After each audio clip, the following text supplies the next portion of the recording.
To the Late Show. My first guest tonight has been reporting on Russia for over 15 years. She is a founding partner and the Washington correspondent for Puck News. Please welcome to the Late Show, Julia Ioffe. Hello, Julia Ioffe. Glad to have you.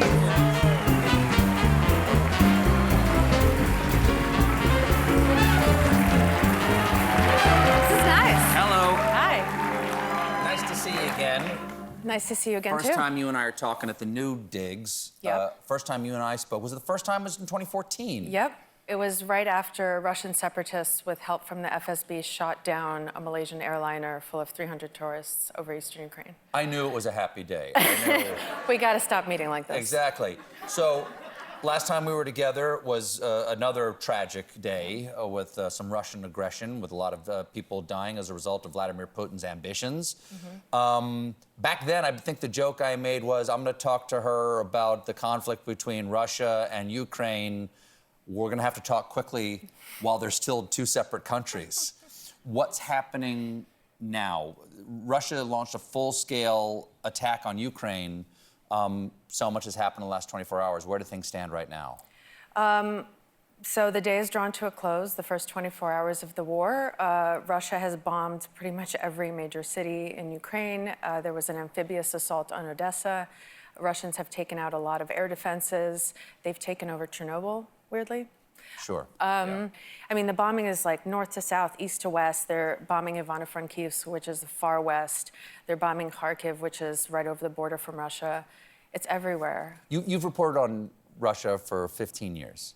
Is there any aspect of this that is surprising to you? I think, you know, on one hand, I always know that to get Russia right, you have to go with the worst case scenario. Imagine, like, if everything goes wrong and if the worst comes to pass, that's usually what's going to happen.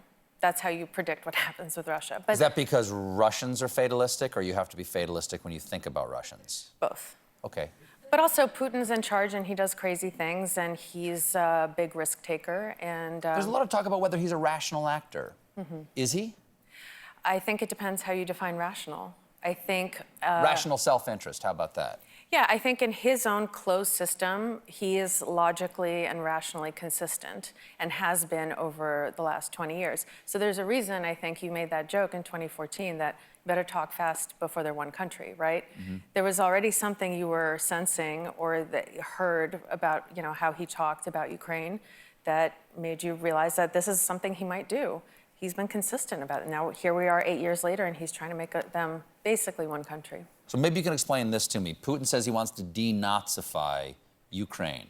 What does he mean, de-Nazify? How is he speaking in a vocabulary that is for, you know, domestic consumption that we don't understand? Because Ukrainians fought the Nazis. 8 million Ukrainians died in World War II. What does that mean to his home audience when he says that?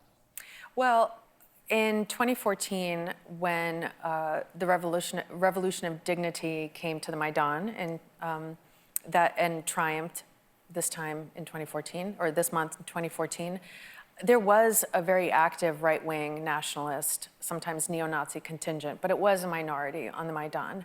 And Russian propaganda took that. They often just take like a little bit of truth and spin it into this, you know, cotton candy of lies. And 8 years later, what Russian state TV tells people, and I think people around Putin watch it, drink their own Kool-Aid, and they now have come to believe that it's all neo-Nazis. I think that there are a lot of Russians, especially those who watch state TV, who think it is a country run by Nazis, even though it has a Jewish president,